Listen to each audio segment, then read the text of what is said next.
The National Desk, America's News, now.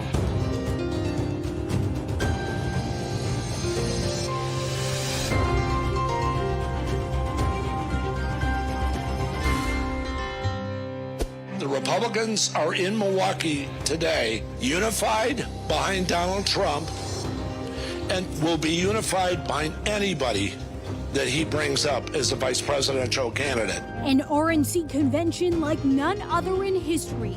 Who the vice presidential nominee is and how an attempt on Trump's life will affect everything about the race to come. You're scared just to be out in the public to support your candidate. And the country reacts to the assassination attempt from right to left. Can harmful political rhetoric finally simmer down? And then, bird flu cases in humans nearly double in the United States. Is it a worrying trend or no cause for concern? This is the National Desk, America's News Now. I'm Dee Dee Gatton, and right now the Republican National Convention continues on its first of 4 nights, and the long-awaited pick is in.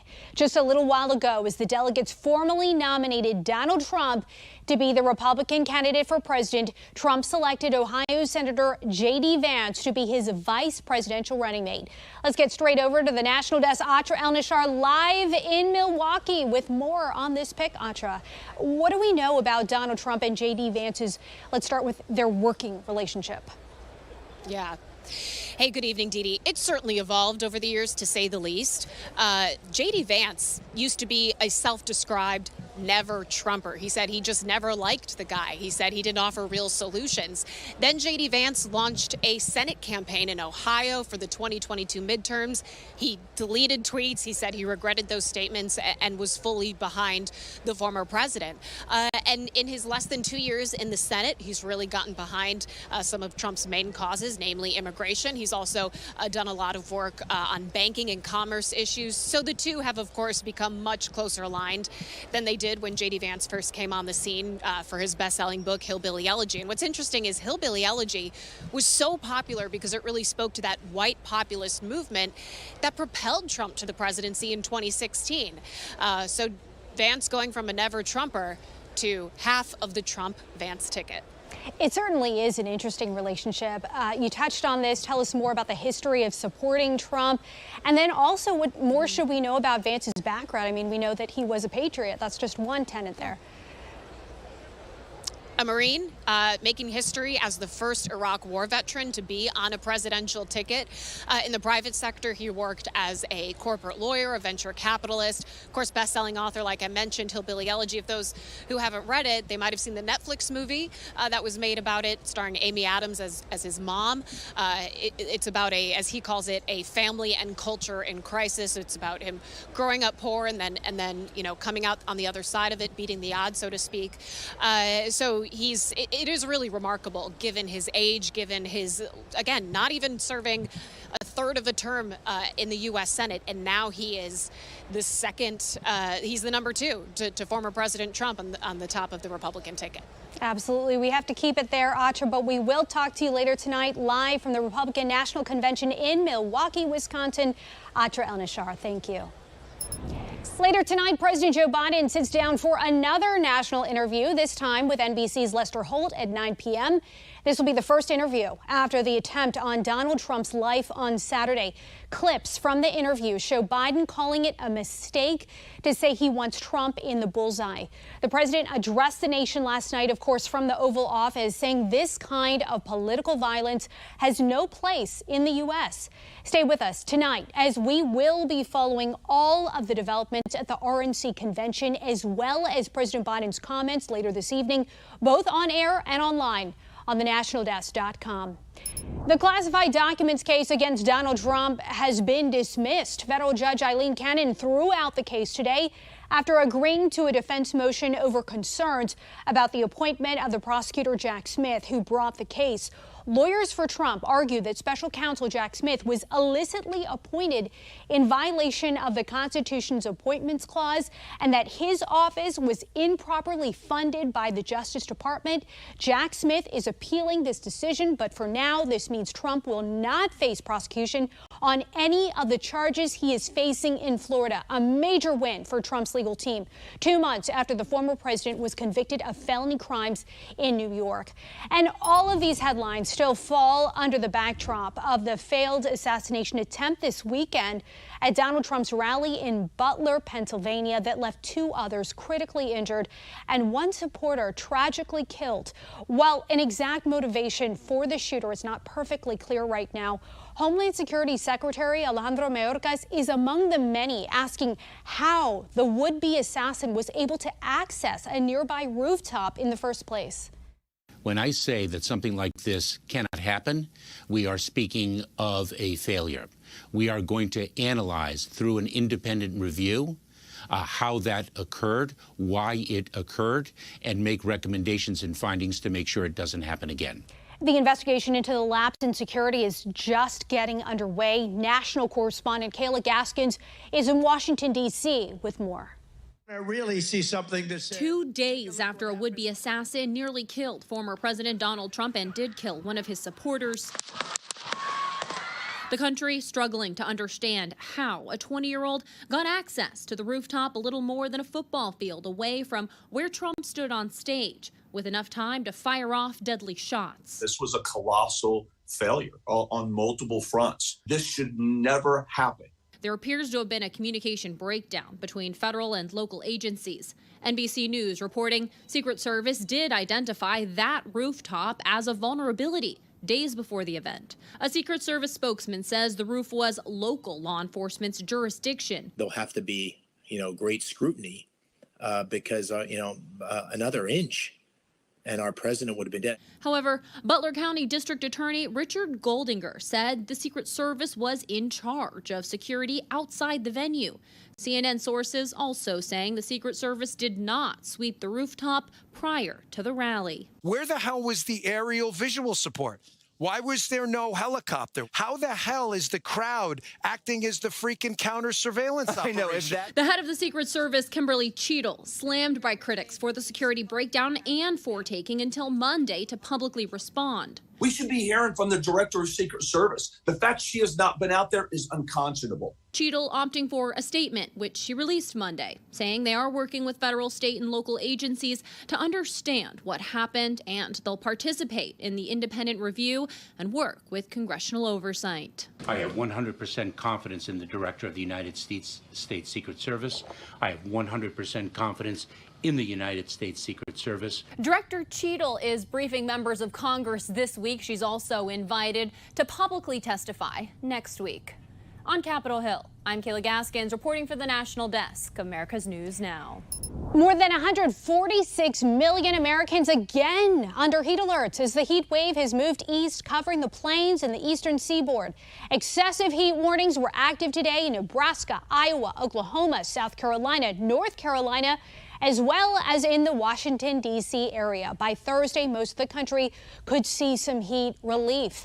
Meantime, in Texas, more than 220,000 customers are heading into a second week without electricity. Hurricane Beryl swept through southeast Texas a week ago, knocking out power to more than 2 million people. Temps are still in the 90s and the heat index nears triple digits. The Houston area utility company CenterPoint Energy is responsible for most of the outages. Texas Governor Greg Abbott says he's requiring an investigation into why restoration has taken so long.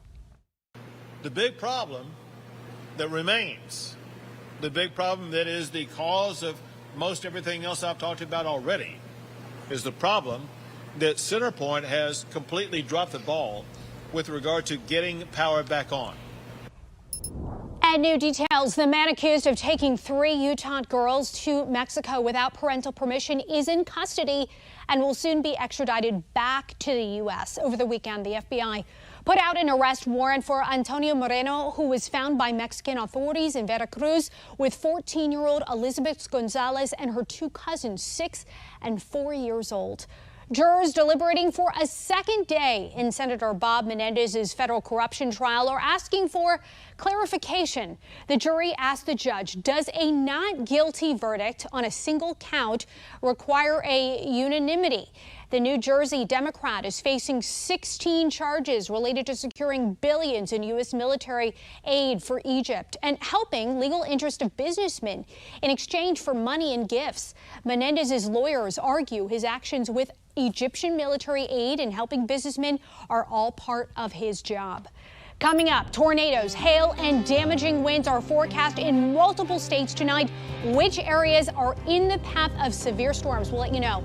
Then, people across the country reacting to Saturday's attempted assassination of former President Donald Trump as we continue to learn more about the attack and the victims.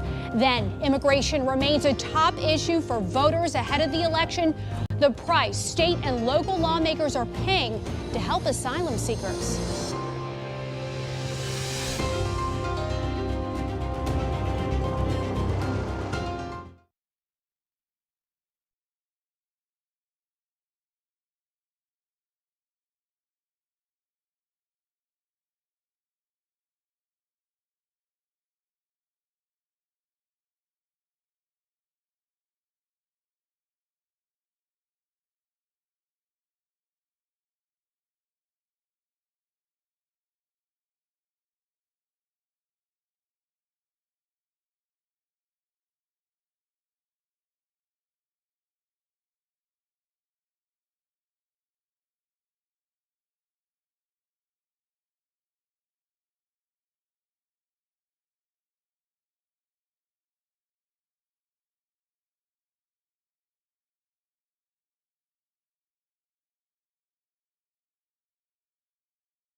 Right now, we are watching severe storm alerts over parts of Iowa from just north of Des Moines, Iowa, east past Cedar Rapids. As this storm heads east into Illinois, there is the possibility of tornadoes.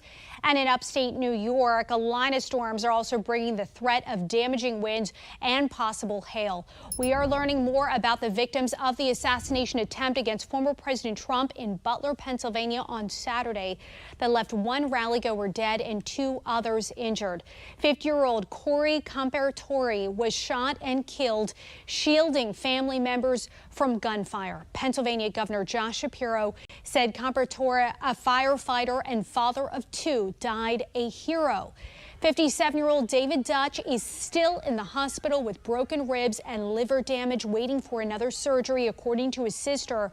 74-year-old James Copenhaver is also recovering in the hospital. We will bring you more details about his condition as soon as we get them. A GoFundMe organized for the victims and endorsed by Trump has earned over $4 million. The fundraiser says all the donations will be sent to supporters and families wounded or killed. It comes as many Americans are still in shock over the tragedy. You see things like this happen on the news where people say, you never think it would happen to you, you never think it would happen to your town. I'm literally living in that reality right now. Like, it's insane. The National Desk's Melina Brown talked to people in Dayton, Ohio, who shared their reactions. When I originally saw it, I was just pretty much in shock and disbelief.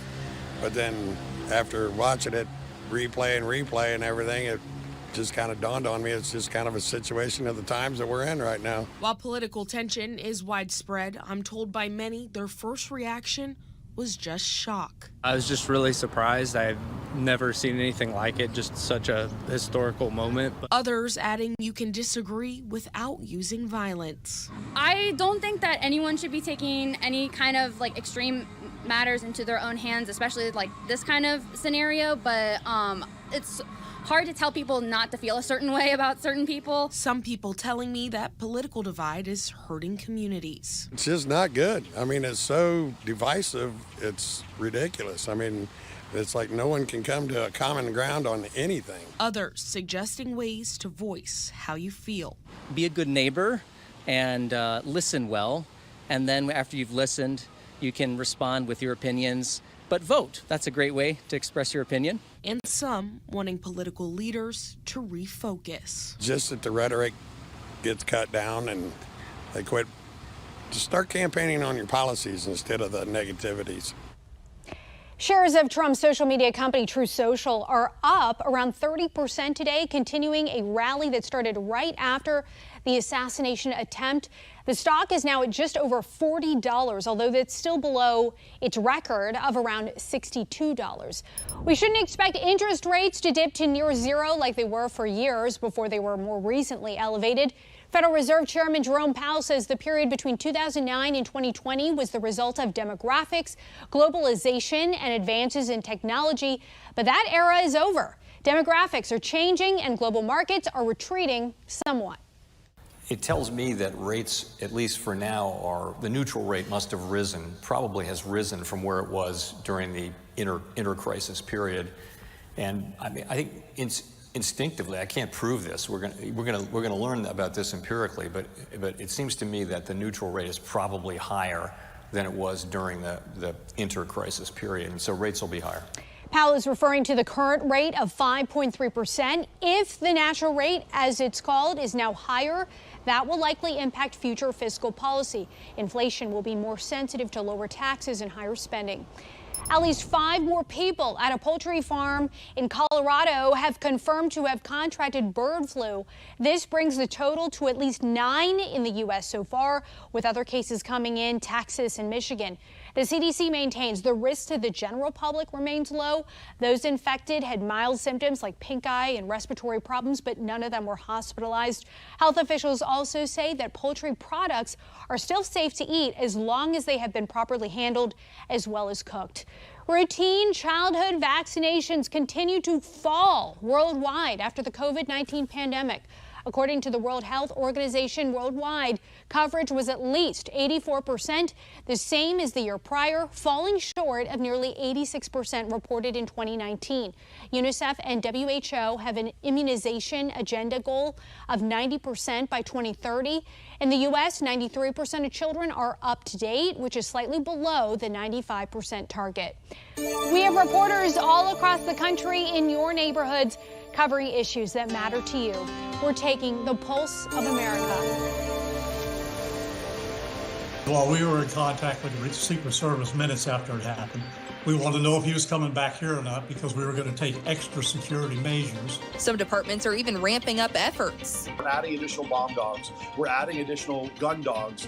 Things that, we're constantly looking at how can we improve the safety. And others working to reassure the public. We train every single deputy is trained to respond to any threat that presents itself. So whether you're the president of the United States or you're just our average citizen in the county, we're going to protect you just the same.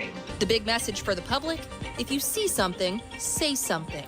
If you are aware of an individual in your own home or a neighbor or someone you know who's just not behaving in a normal capacity, bring it to the attention of local or state or federal law enforcement, because that could be the difference between life and death in our world we live in. Just torrential downpour. There was some hail damage. We have tons of water in the backyard and in the front. We actually had water coming in through our window wells into our basement. So we were mopping water for about 2 hours last night. We've got a low corner over here and everything kind of drains to there, and you just got to do it the best you can do and clean up as fast as you can. Her husband Steve says when it rains here, it often floods. It's definitely a helpless feeling. Had the sump pump, you could just hear it just pushing water out every 30 seconds. It kept going and running, and all you can do is, like I said, mop up as fast as you can and We had every towel we had available on every bit of water we could. I went downstairs and I noticed that my sump pump wasn't able to keep up with what was going on, and we had a little bit of, actually a whole lot of ankle-high water in the basement, and just had to keep going on and making sure the sump pump was making everything go through. At Browncroft Community Church in Penfield, Officer Jamison Ritter is laid to rest. Sergeant Kelly Smith, who trained Ritter, speaks directly to his family. We hope that through your pain, you felt how much Jamison was loved and understand the imprint that he leaves on us all. A Webster native, Ritter graduated from McQuaid in 2015 and Syracuse University in 2019. He began his career with Cleveland Police in 2020, later deploying to Syria with the Ohio Army National Guard and resuming his career with Cleveland Police in 2023. He was killed in the line of duty on July 4th. The community in Cleveland came out after this tragedy and told stories about him, you know, the lives he had saved, the difference he had made in the community, and it's a tragic loss for all of us. Coming up next here on the National Desk, how much local governments across the country are spending to take care of migrants as large numbers of people continue to enter the U.S.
4 months now, it has come up as a top issue for voters ahead of the 2024 election.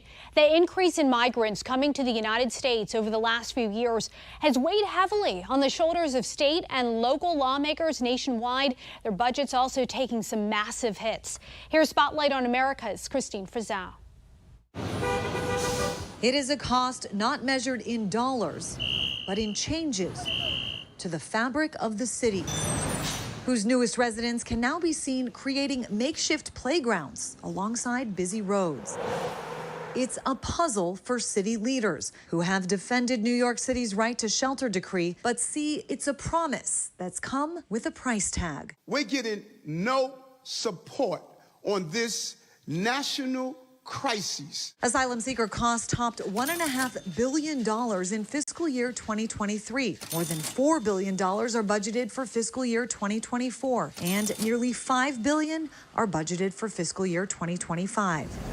Across the river, some fights against allowing migrants in have been successful, but the budget strains are also being felt. So a lot of these things that ordinary folks expect as services, whether it be sanitation, education, things that we want to do for the kids and families of Staten Island who've made this place great, they're being told we can't do it because there's no money, and the money's being spent on migrants. Washington, D.C. has spent about $59 million. Denver is expected to spend as much as $340 million to feed, clothe, shelter, and provide education and health care services for migrants. Earlier this year, announcing specific cuts to city services. We are announcing today we will make some changes both to our services at DMV and to our services on Parks and Rec. In March, officials in Lancaster County, Pennsylvania, overturned a city law and designated itself a non-sanctuary county. This massive inflow of people into our country will take resources,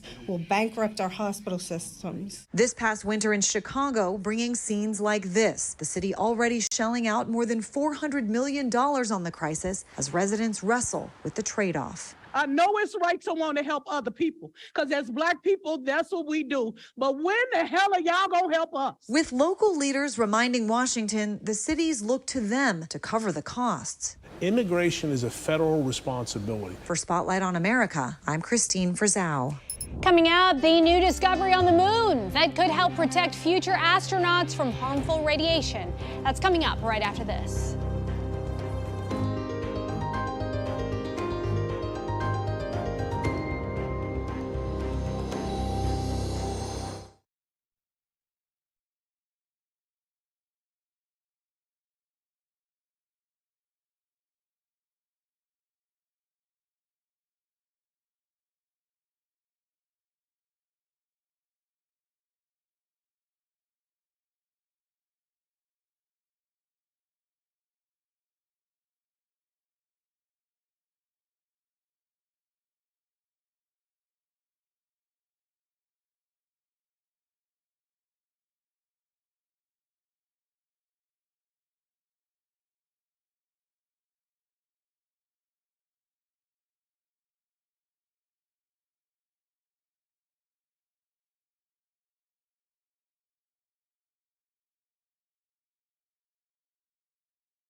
For the first time, scientists have discovered a cave on the moon that could protect future astronauts from things like cosmic rays and solar radiation.